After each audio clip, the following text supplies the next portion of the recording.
tu t'en es où au niveau des connaissances par rapport au cerveau des enfants et au fonctionnement des enfants dans leur comportement en lien avec justement leur plasticité cérébrale? Est-ce qu'un enfant, c'est un petit adulte qu'on va éduquer avec une vision d'adulte et des injonctions d'adulte et une vision du monde d'adulte, ou est-ce que finalement, cet enfant-là, il est en train de grandir, il est en apprentissage, et puis il y a des choses qui ne sont pas encore acquises parce que, tout simplement, c'est un enfant et qu'il est encore petit, c'est encore un petit humain.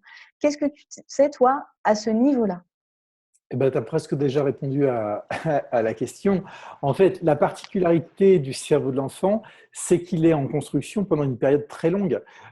C'est même le seul mammifère auquel il faille 15 ans avant que le cerveau soit en maturation, enfin soit terminé. Les dernières zones, d'ailleurs, c'est la perception du danger qui mûrissent. Ah C'est oui, pour ça que, en fait, souvent, les adultes ont des conduites à risque. C'est pas parce que ça s'explique par ça.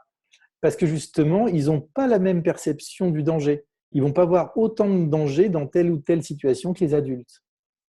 les Donc, enfants. Alors, excuse-moi, j'ai pas bien compris. Tu les dis que c'est adolescents, la zone de la perception du danger qui se met en place le plus tard. oui. Donc, Alors, elle est oui. déjà Donc là dès les le adultes départ, vont mais elle est complètement mature au bout de 15 ans.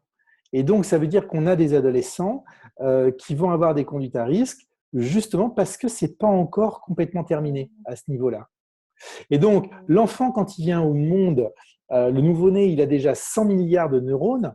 On a cru pendant longtemps que les neurones mouraient et que le cerveau se développait, qu'il était figé. Et puis après, avec les neurosciences, on s'est aperçu que c'était complètement faux. D'abord, effectivement, on perd des neurones, mais on s'est aperçu qu'il y a des zones dans le cerveau qui refabriquent des neurones et que le fabuleux. cerveau est complètement plastique. Je lisais récemment, il y a eu un gars, un homme d'une cinquantaine d'années, qui est allé consulter à l'hôpital de la Timone à Marseille parce qu'il avait un petit problème dans une jambe. Et en fait, il a une jambe qui répondait plus exactement bien. Et donc, ils ont fait un scan cérébral à ce monsieur. Et ils sont aperçus qu'il ne voyait pas le cerveau là où il aurait dû être. À la place de son cerveau, il y avait une bulle de liquide céphalorachidien. Ils se sont dit, mais c'est pas possible, comment il fait pour vivre? Et ils ont regardé, en fait, et ils se sont aperçus que son cerveau s'était réparti tout autour du crâne, dans les parois. En fait, D'accord. la bulle qui avait grossi comme ça avait plaqué le cerveau tout autour de son crâne. Et le monsieur, C'est un miracle qu'il ait eu qu'un problème à la jambe. alors, ça interpelle beaucoup parce que il est marié, il a des Mm. enfants, il a un Mm. travail, et tout va bien dans sa vie. C'est-à-dire qu'en en fait, contrairement à ce qu'on s'imagine, hein, on dit dans le cerveau, il y a telle zone, telle zone, telle zone qui est en lien, l'aire de Broca là, avec le langage, telle autre aire, etc. Ça pose des questions par rapport à ça. Maintenant, on s'aperçoit que le cerveau a la capacité de se reconfigurer d'une manière complètement différente et qu'il y a des personnes qui fonctionnent de manière optimale avec seulement 3% de ce qui devrait être leur cerveau. Bonne nouvelle. Oui, très bonne nouvelle. Donc, pour revenir sur ta question, bien sûr que non, l'enfant n'est pas un adulte en modèle réduit. Il ne fonctionne pas du tout pareil. Parce que tout au long de l'enfance, de nouvelles connexions, les synapses se font, se défont selon que les circuits sont utilisés ou non. C'est pour ça qu'on appelle le terme de plasticité cérébrale ou neuronale. C'est le fait que le cerveau se câble et se décâble permanent. Et les enfants, ça va très vite. Donc ça aussi, c'est un message que je voulais faire passer aux parents. C'est ne culpabilisez pas. Si vous lisez un livre, par exemple, celui d'Anne Siegel ou d'autres, ou de Catherine Guéguen qui a fait un super bon bouquin là-dessus, ou ceux d'Isabelle Et Fidosa et autres, qu'on se fâche quand même. et qu'on se dit, mais aïe, aïe, aïe, mais il ne faut pas faire ça, mais je l'ai fait. Il faut savoir une chose, c'est qu'en vertu de la plasticité neuronale, ce qui a été mal fait peut se défaire très facilement chez les enfants, très rapidement, et on peut reconnecter les bons réseaux. Je Donc, te remercie pour ce message parce que c'est vrai que ça va.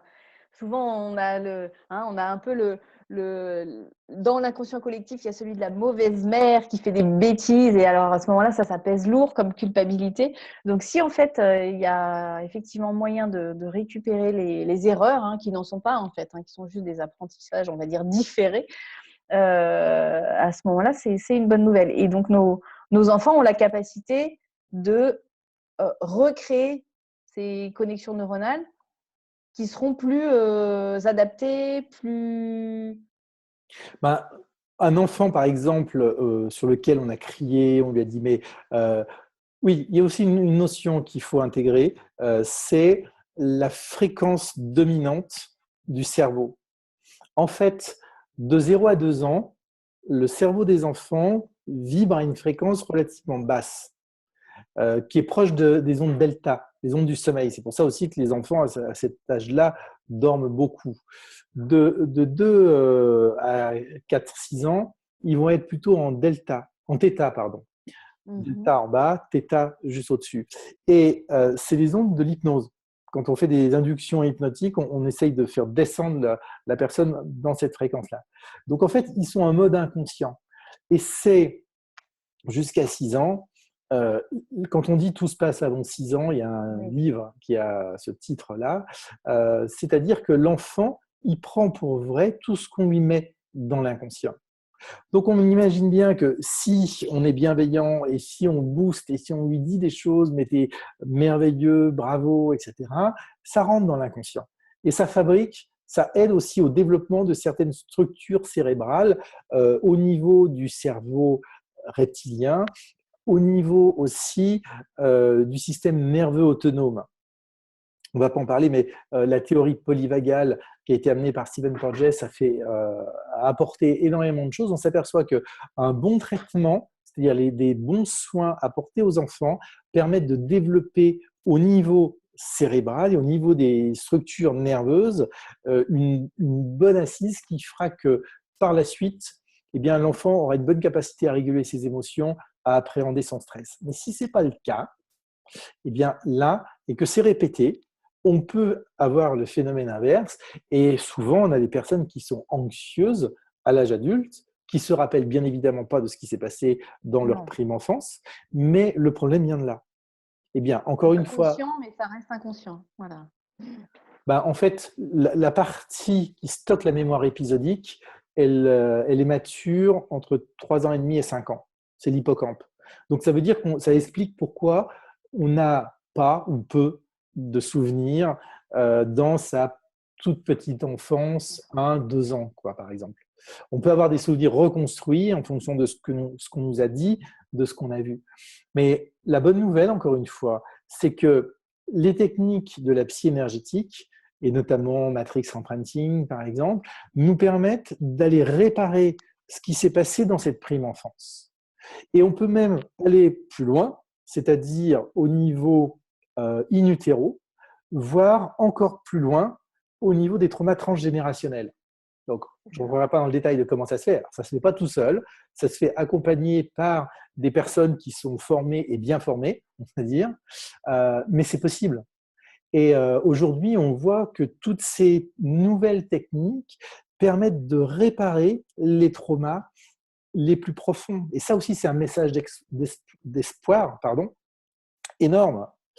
On a pensé, enfin, on croyait jusque dans les années 90 que les traumas étaient les traumas violents, répétés ou dans l'enfance étaient figés dans le cerveau.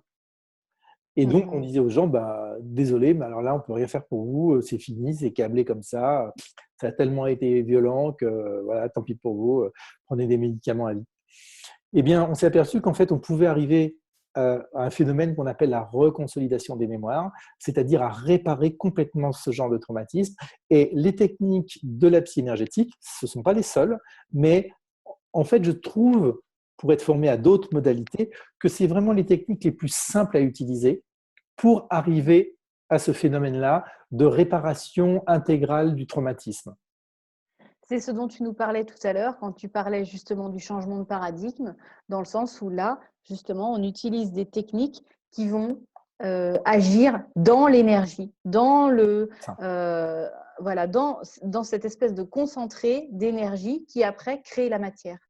Et donc, avec la psychologie, la médecine énergétique, on peut aller réparer ce qui s'est passé si c'est le cas pour un adulte ou pour déjà un adolescent, mais aussi le FT qu'on utilise déjà pour soi c'est ce qu'on disait tout à l'heure au tout début de notre entretien, quand on utilise le FT au quotidien, et bien à ce moment-là, déjà nous-mêmes, on se régule dans nos sauts émotionnels et puis aussi on peut s'apaiser par rapport à des déclencheurs sur lesquels viennent appuyer nos enfants. Et à ce moment-là, on ne va pas, dans la prime enfance de nos enfants, aller engrammer des espèces de dysfonctionnements que nos enfants devront aller réparer une fois adultes. C'est-à-dire qu'on peut agir pour guérir effectivement a posteriori, mais aussi en amont, quand nos enfants sont encore petits. C'est pour ça que moi, j'adore transmettre l'EFT, j'adore parler de la psychologie énergétique. Donc là, oui, par moment, on a peut-être été un petit peu spécifique et emballé parce qu'avec Jean-Michel, tu as toujours plein d'informations et puis tu transmets ça de façon très pédagogique et ça nous apprend. Enfin, moi, à chaque fois, j'apprends beaucoup de choses. Donc, j'espère que cet entretien vous a plu. J'espère que vous allez venir à ce congrès de psychologie énergétique au mois de mars. Les dates exactes, c'est le week-end du 17-18. C'est le 18 et le 19 mars. Oui, c'est ça. Pour le congrès. Après ça, il y a des ateliers. Il y a un atelier avant le 17. Et puis, il y a des ateliers qui vont suivre le lundi, le mardi et le mercredi. Donc, nous serons le 20, le 21 et le 22. Voilà, d'accord.